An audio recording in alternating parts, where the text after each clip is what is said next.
But first, our top story this hour, Department of Homeland Security Secretary Kirstjen Nielsen has resigned. She will be replaced by U.S. Customs and Border Patrol Commissioner Kevin McAleenan. President Trump tweeted about it. He said there's more apprehensions and captures at the southern border than in many years. Border Patrol, amazing. Country is full. System has been broken for many years. Democrats in Congress must agree to fix loopholes. No open borders, crimes and drugs. Will close southern border if necessary, writes the president. Mexico must apprehend all illegals and not let them make the long march up to the United States, or we will have no other choice than to close the border and or institute tariffs. Our country is full, writes the president. Joining us now is Fox News senior judicial analyst Judge Andrew Napolitano. And Judge, it's good to see you this morning. Look, I know that Kirstjen Nielsen was on the outs with President Trump, has been that case for the last 6 months or so. But for her to step down in the middle of what really does look like a massive chaos situation and crisis, that is a head scratcher to me. I don't think she stepped down. I think he told her she had to leave, and she had to leave on the spot. Now?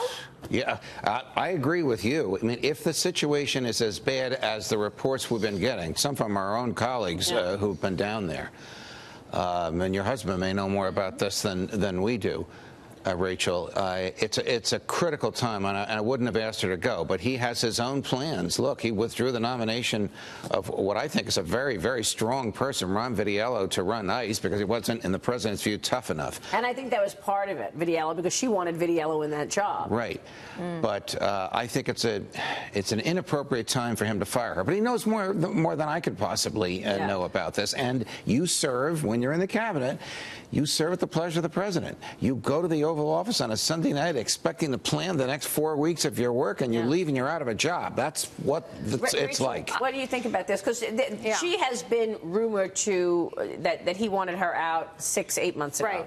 Well, what I find interesting is why now, in the middle of the crisis, as you said, but more importantly, why take the pressure off of Congress now? I mean, by firing her or letting her go or moving her on, it implies that there's something that the DHS secretary can do to solve this crisis other than what she's already doing. The problem is in Congress. The problem are the asylum laws that need to be changed. And I think that's what she keeps saying. Right, it's not her. I would have kept her there as a very, very strong advocate for the type of legislative changes that the president wants. But he wants somebody else in that job, and it's his prerogative. The president said last week that he was going to try, that he's going to give Mexico time to stop the flow of migrants and drugs into the country. Then it would be car tariffs. Then it would be closing the border. But I'd add this. You hurt that economy. You make that economy worse. That actually increases the problem of people trying to get into the United States. That is the argument. I'm not sure of his name, McAleenan. McAleenan. That's the argument that he made under oath before Congress when he said we need to continue foreign aid to these countries so that there is at least a safety net, an economic and social safety net down there, and less of an incentive for them to come north. So he's on record under oath and before Congress disagreeing with the president. Same argument that Dagan was just making. I think the president's backing away from that threat to close the border. He's heard from enough people to understand, I think, that it would be a massive impact to the economy. When John Cornyn and Ted Cruz said to him, two of his staunchest supporters, two paradigmatic conservative Republicans, you can't do this. This would be too harmful to the economy. Right. This would cost hundreds of thousands, maybe millions of American jobs. That's what he was doing when he was talking about, well, I'll give them time, I'll give Mexico time to stop the flow of drugs and migrants. Then I'll use tariffs, because he is, in his own words, tariff man. Yeah. Whether that would work or not, but that was a way to back off the immediate closure of the border, for sure. Well, we had a backup over the weekend of trucks for miles because there weren't enough border agents to process the trucks coming in.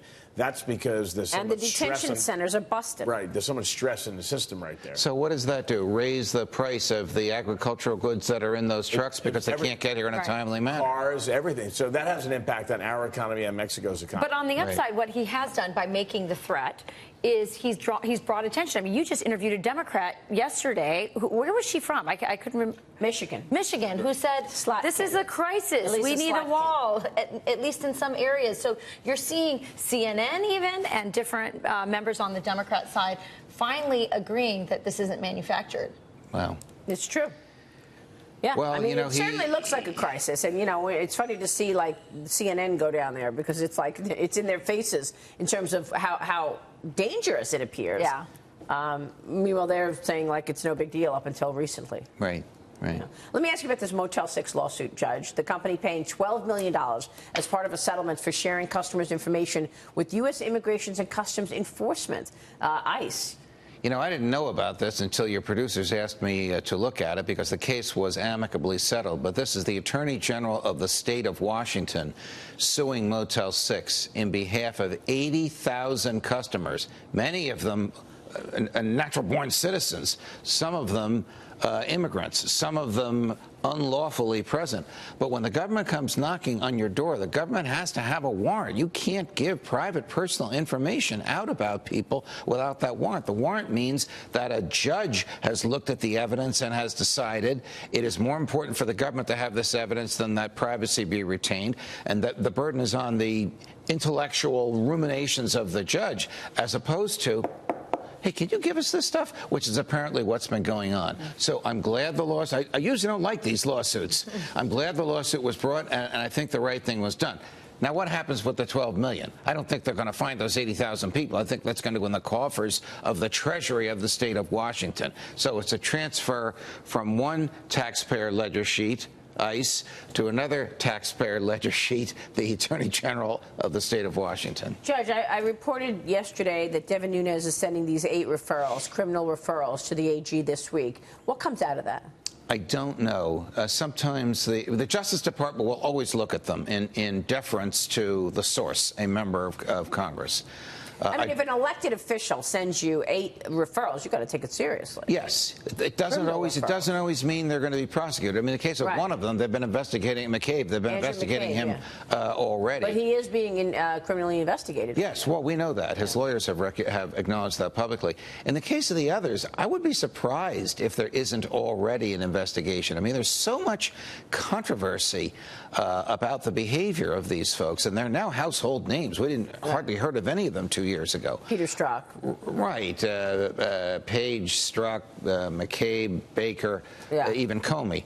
I would be surprised if there is not some preliminary type of scrutiny going on. And then there's the federal judge weighing in on the nearly $70 billion CVS-Aetna deal. He wants to hear from witnesses against CVS's acquisition of the insurance giant. Well, this, in my opinion, is wrong. And I am this judge is a friend of mine, and I am a fan of his. I am a fan of his because he is fearless, and he often does the right thing. This is the judge that approved the AT&T Time Warner merger. This is the judge that approved CVS-Aetna. And then he starts getting complaints from the American Medical Association. They want to send their lobbyists into a courtroom to testify. Who cares what the AMA thinks? Is this good for the economy? Does this violate the antitrust laws? It does not violate the antitrust laws. It's horizontal. It does not impede competition. It enhances competition. It lowers prices. It's the type of merger that a judge should approve in a heartbeat. And it's a consummated transaction. Yes, it's right. It's already done.